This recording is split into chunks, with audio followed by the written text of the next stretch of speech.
A reading from the Holy Gospel according to Matthew.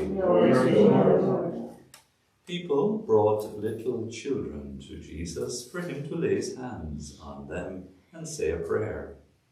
The disciples turned them away, but Jesus said, "Let the little children alone, and do not stop them coming to me, for to such as these that the kingdom of heaven belongs."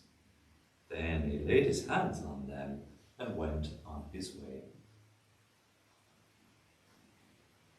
The Gospel of the Lord. Praise to you, Lord. The Gospel will take away all our sins.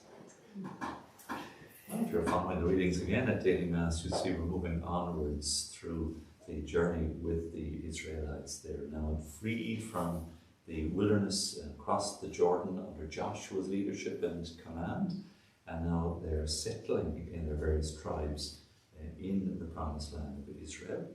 And here we have now Joshua's final gathering of the people together, assembling them, making a covenant with them as well, and explaining to them how the God of Israel, the God of the ancient days, as it were, Abraham, Isaac, Jacob, is the one who has been accompanying them and journeying with them all this while, and through all the great vicissitudes and ups and downs of their history, as I was mentioning in recent days too. But we, sadly nowadays, are inclined to whitewash our history out of existence and not realise how, when we stand back from it and look back, even if it's only 2 years of married life, or if it's 50 years of married life, or whatever number of years God has blessed us with, we can see God's hand at work in the overall scheme of things and give blessings to God and thanksgiving to God. You know, we're a year and a half onwards into this pandemic and that, and you know, it's been trying and difficult for many.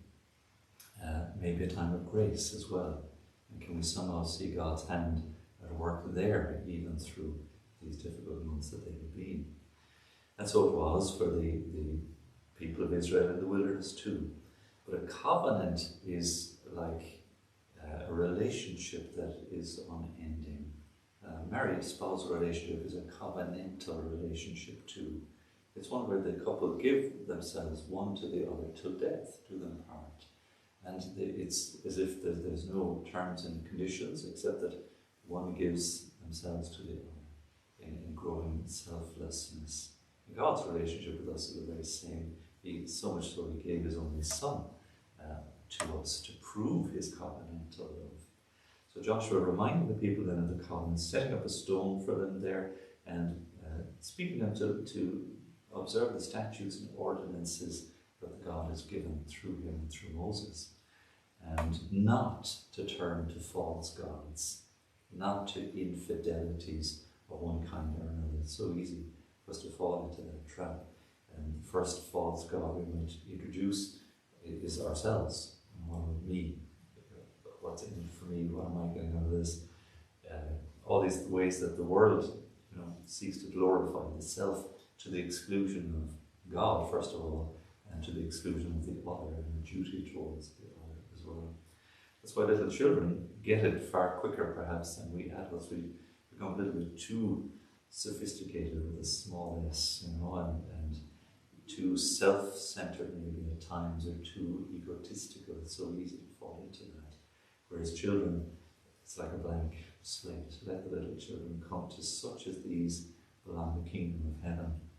If you were listening there yesterday, the day before, we had a story of Father Willie Doyle, not at all unlike that of St. Maximilian Kolbe. A complete, selflessness, consecrating and giving himself through Our Lady to whatever she would call him to, and in Father Willie Doyle's case, handing himself over really for martyrdom, which he effectively achieved on the battlefield in the First World War on behalf of the men he was serving as a chaplain there.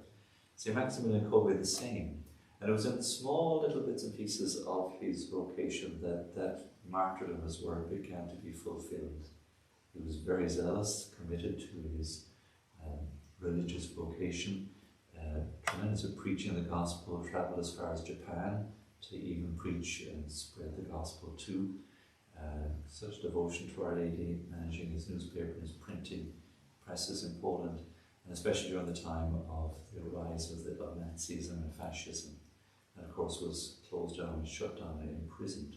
And we know, we're very familiar with the story too, of how at the end some prisoners had escaped from Auschwitz, and so the punishment was that 10 of the prisoners would have to be put to death by starvation. They lined them all up, and one man who was picked out by the Nazis, St. Maximilian knew, was a married man and had family and was anxious to return home to his family if ever they could get out of this awful situation.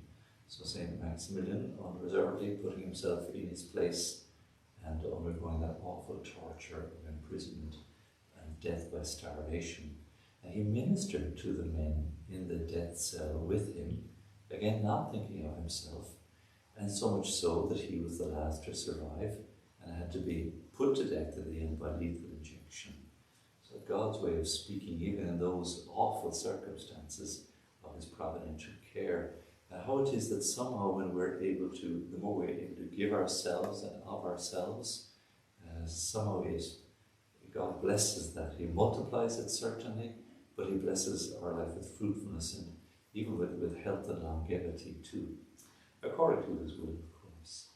So we have much to learn from this, and looking forward to our day sharing with you now, Behold Thy Mother, our conference in relation to our love of our Blessed Lady, our understanding of all teachings and doctrines concerning her, and how she, through these great saints such as St. Maximilian, Mother Teresa, St. John Paul II, Padre Pio, what marvellous fruitfulness to these giant saints of the last century through their devotion to Our Lady. Again, Frank Duffy can add to that, not canonized yet, but many others too. Willie Doyle, Father Willie Doyle, the same. So we look forward to sharing these thoughts with you, and not just our conference today, but onwards, please God, into the future through the gift of the radio here, which would have been very close to the heart of St. Maximilian Kolbe to preach